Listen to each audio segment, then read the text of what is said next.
Welcome back, everybody. Happy Friday. How is everyone doing? I hope your week was good. I know I'm getting pretty excited for spring break over here because we have one more week until I'm in Florida for a week. So thank God. Anyway, guys, as you can see, we are doing an Embraer 170 flight again this week. I had a lot of exams, I had a lot of stuff going on, so I just decided to do a short flight, and the best flight to do was using the E170, and I think I needed to redeem myself after the showing of this aircraft the last time. So here we are. We're doing a flight from Seattle to Portland. It is a very short flight with a cruising altitude of only 17,000 feet. Also, I wanted to show off the payware of Seattle just a little bit more because we flew in at night and I feel like we didn't get to really see the airport for what it was. So I wanted to make sure that we flew out of it so you guys could see it.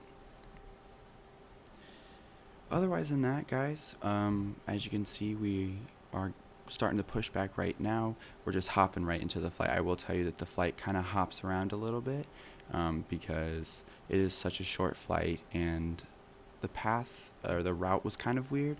So there are some cuts to kind of help out with that. But I do, spoiler alert, the landing is so much better than the last time we had this aircraft, but it's still not great. I will let you know that right now. So here we are pushing out from the gate. You can see this. I want to go to Seattle's airport so bad because this bridge is probably so cool. And I've never been there, and I didn't even know they had it. I guess even Miami has one, from what I've seen when I've flown into Miami on the simulator. Again, never have flown into Miami in person. But it just looks incredible.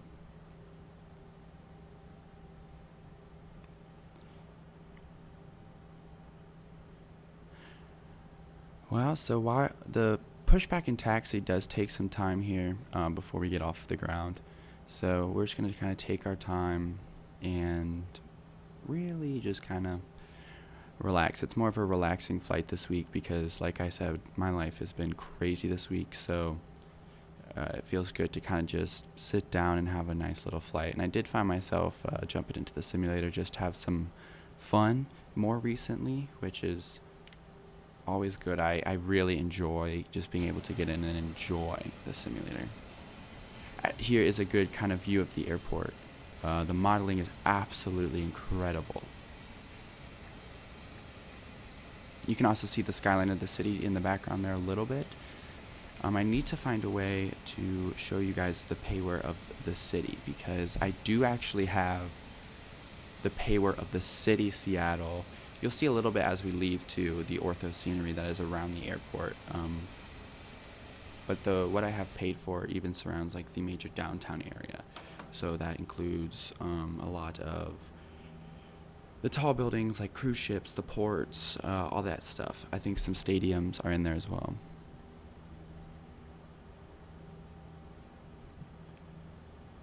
Alright, the pushback is done. We can go ahead and turn off that I like to fly with that screen turned off. I don't know if I did that last time that we flew this aircraft, but usually if I'm flying it and I'm not really thinking about a lot of other stuff, I'll just turn it off because realistically it doesn't make sense to have on during the flight because everything it's used for is on the ground.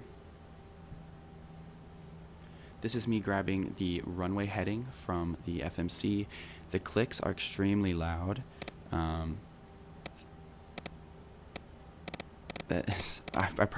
I will turn it down so you guys aren't hearing them as loud as I'm hearing them, but they are really annoying in my ear. But how are you guys doing? I mean, we're already almost done with the first week of March.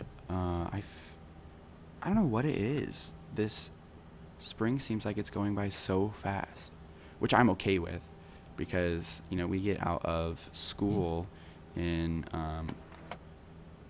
April. So the last week of April is our last week of school. So it's incredible on how fast we're approaching it.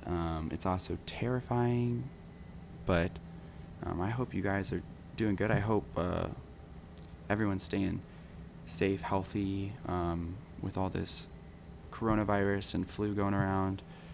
It's very important to make sure that you guys kind of take care of yourselves. I know my parents just kind of sat me down and was like, listen, like, make sure you're washing your hands, make sure you're using hand sanitizer, make sure you're doing this stuff to make sure that to make sure you don't put yourself in this situation where you could get the flu or the coronavirus.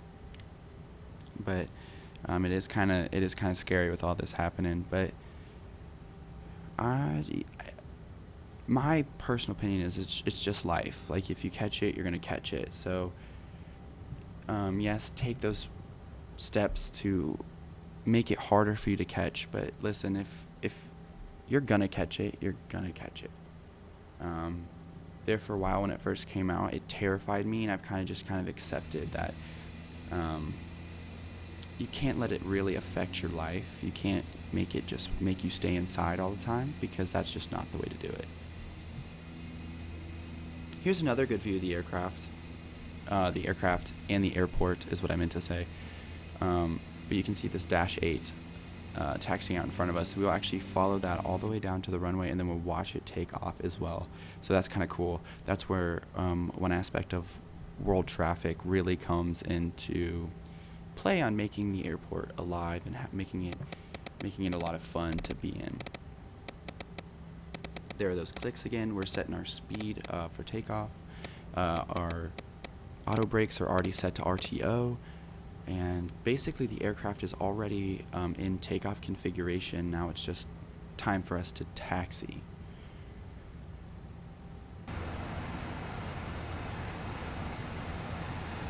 Here's a taxi by shot. I love these little taxi by shots. It's incredible. Not only does it show off the airport, but it shows off the aircraft, which I do believe that this aircraft needs to be showed off. But I also need to look in to see if there has been an update since I've last updated it, because some things about this aircraft are just a little interesting, to say the least.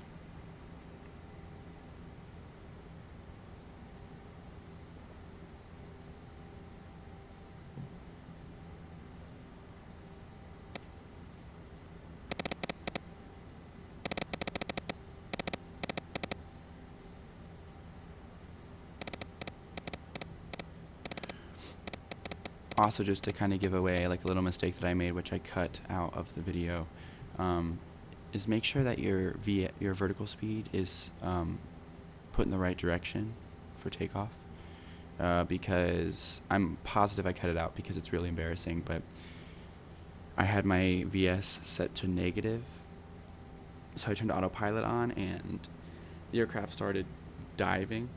I was like, what is going on?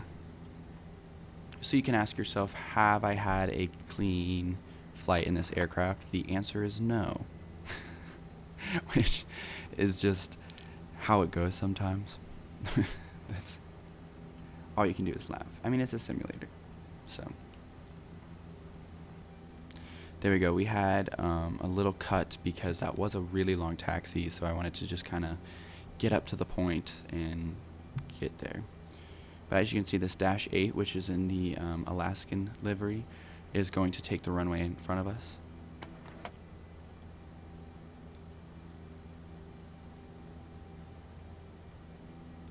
Also, I have been eyeing the Dash 8 on xplane.org because it looks like an interesting plane to get, and truthfully, it's completely different from anything I've ever flown.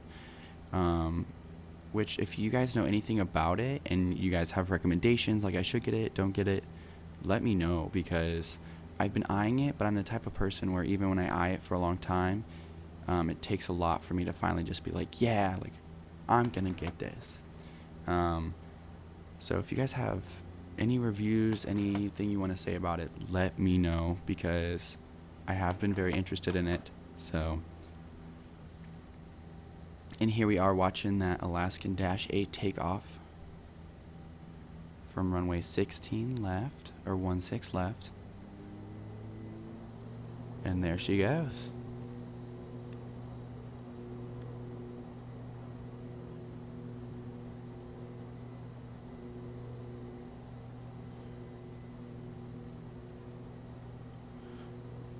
It's amazing how realistic this simulator can be. It kind of, I wouldn't say freaks me out, but there are moments when I'm like watching a replay or even just flying in a situation, and you're just like, what?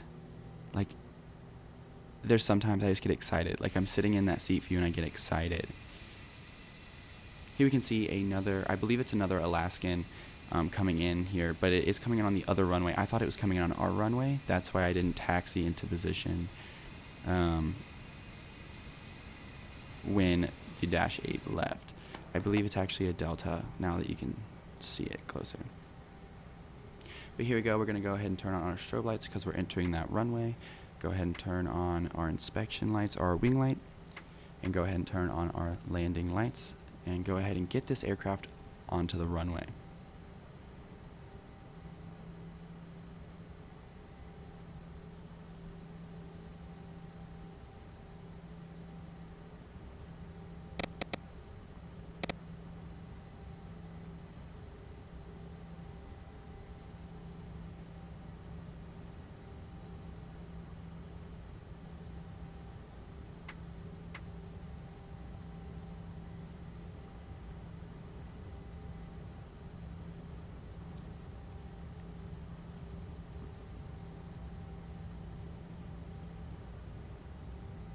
Here we go, lining up on the runway. The engines are already up to the 40% mark. You're going to see me hit that auto throttle, which is going to let the aircraft kind of take over and let those engines spool up, which you can now hear.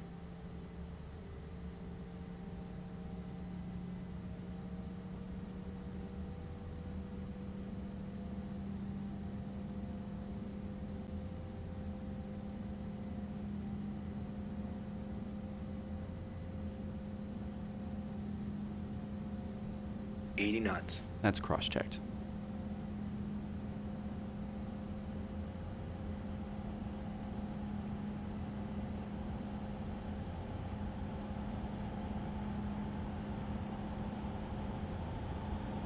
V1, VR, VR rotate. V2.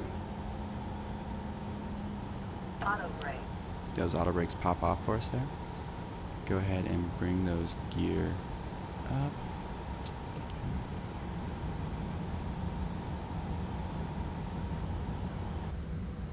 And there we go. We are departing Seattle.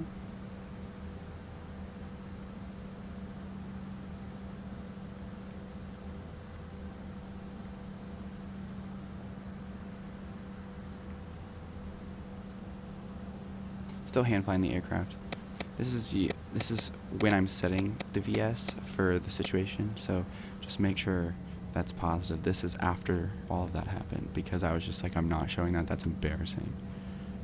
But here you can see that ortho scenery departing Seattle south, and it looks incredible. This is what I mean by how this simulator can surprise you. Look how gorgeous this looks. Like, that looks real. I mean, if you showed this to someone, they might think that you took that on like a shot on iPhone. This is all an Apple commercial. Oh, that was so stupid. But here we go. Here's another outside view of us departing Seattle.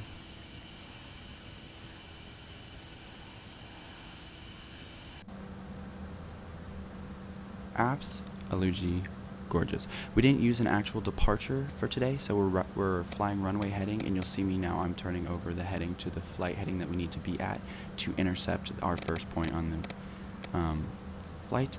And here we're going to go and hit that, and you're going to see the aircraft turn.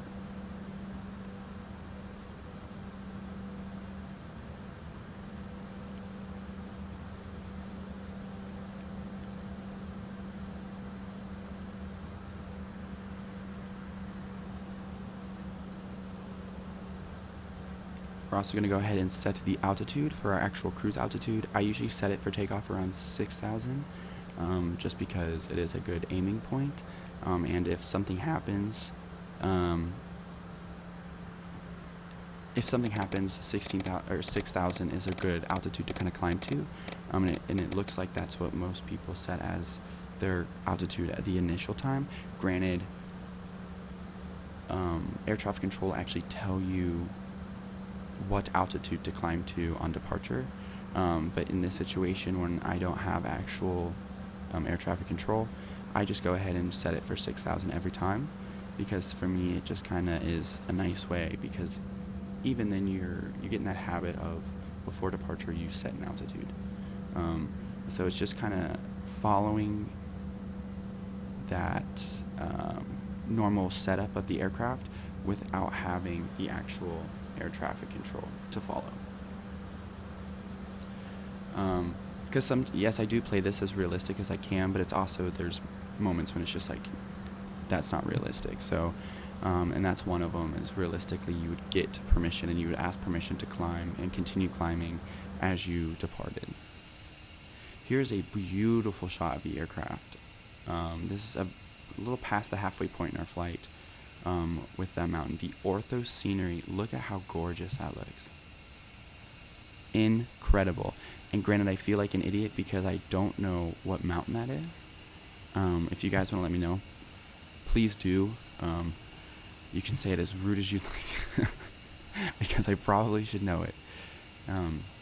But I just saw this and it looks absolute gorgeous. That's incredible. By the way, this flight is about 30 minutes airtime. I think for us it was a little bit over 30 minutes.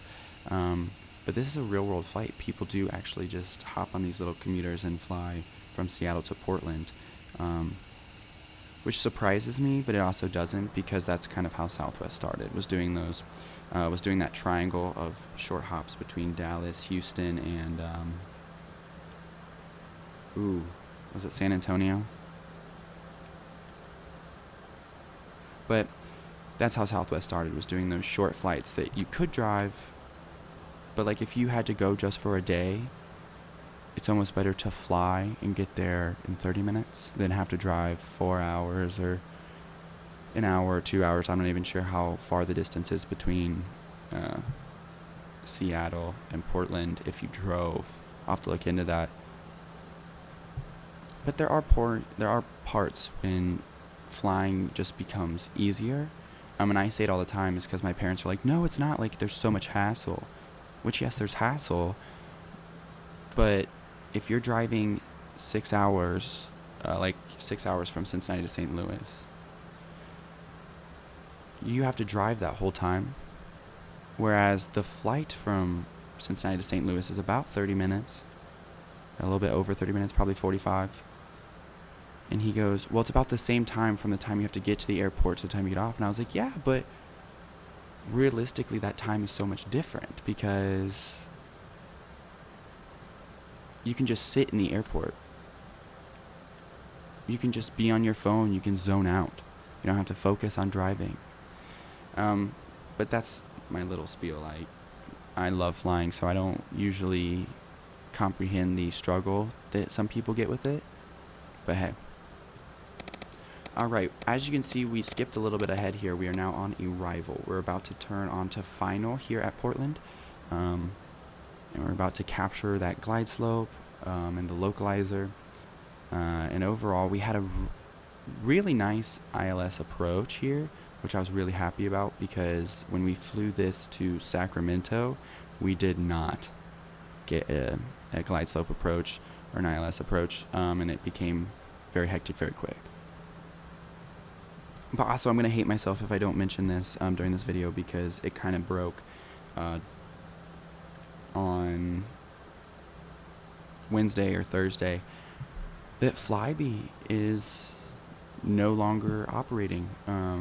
The airline has been operating for 40 years, has over 2,400 employees, and it kind of was the same thing as Monarch and Ryanair. They just kind of collapsed, I guess, yesterday as in Thursday is when I was really reading about it. But it sounds like it just kind of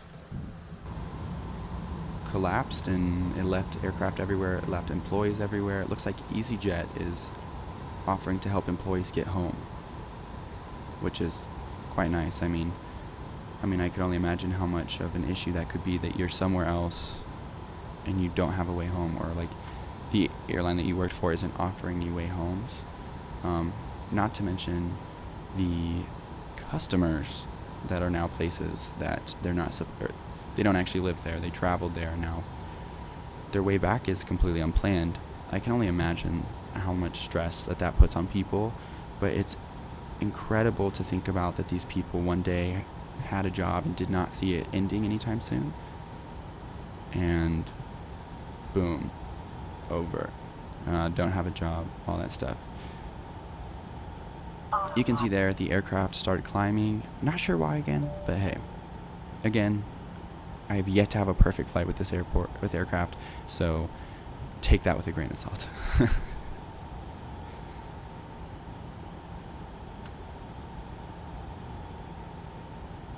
Also, it looks like the UK government was planning on giving them money to kind of keep the airline flying while they're figuring stuff out, but I guess the government pulled out, which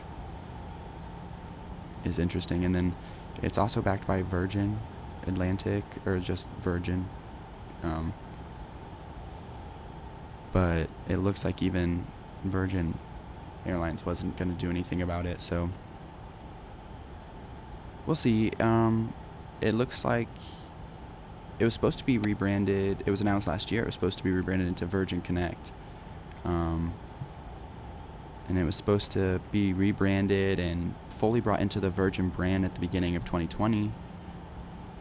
Who knows? This airline might come back. It looks like it took a really big hit, and a hit that it really couldn't afford, because it looks like it's been struggling for a while.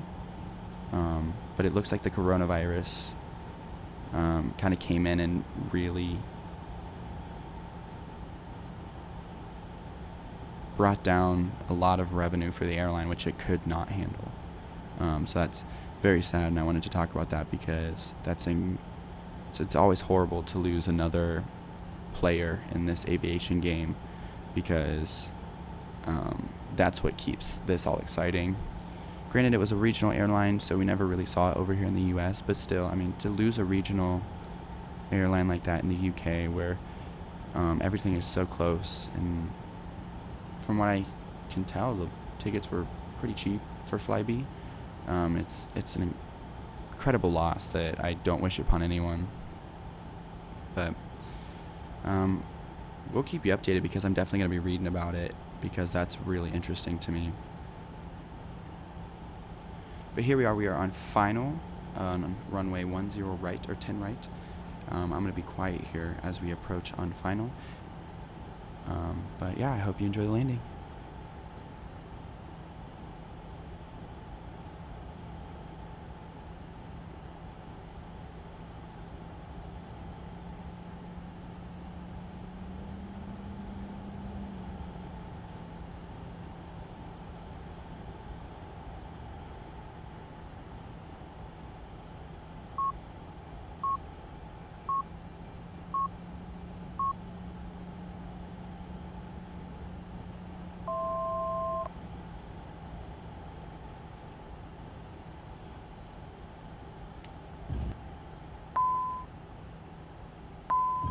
Touchdown. We're going to bring those reversers out.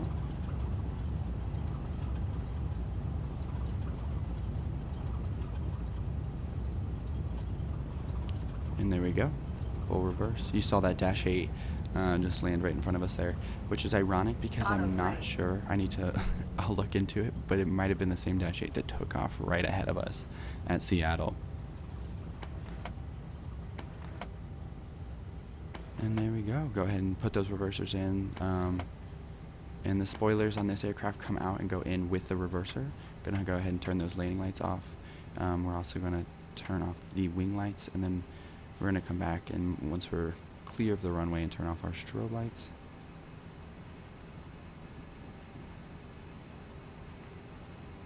There we go. And we're gonna bring in those flaps.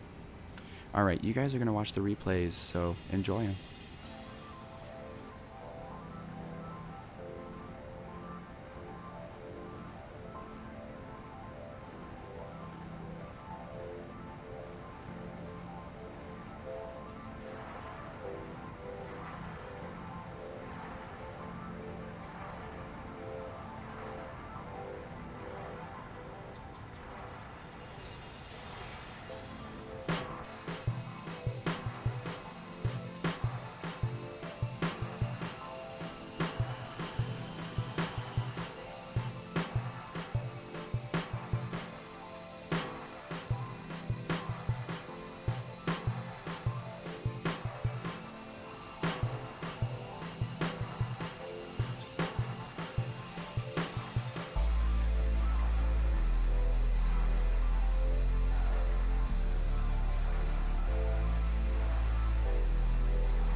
And there we are. Welcome to Portland. While I was rewatching the replays, I think I needed to keep more power. I think I needed to keep more speed on the approach. The aircraft was pitched a little higher than I think I'd want coming into an airport.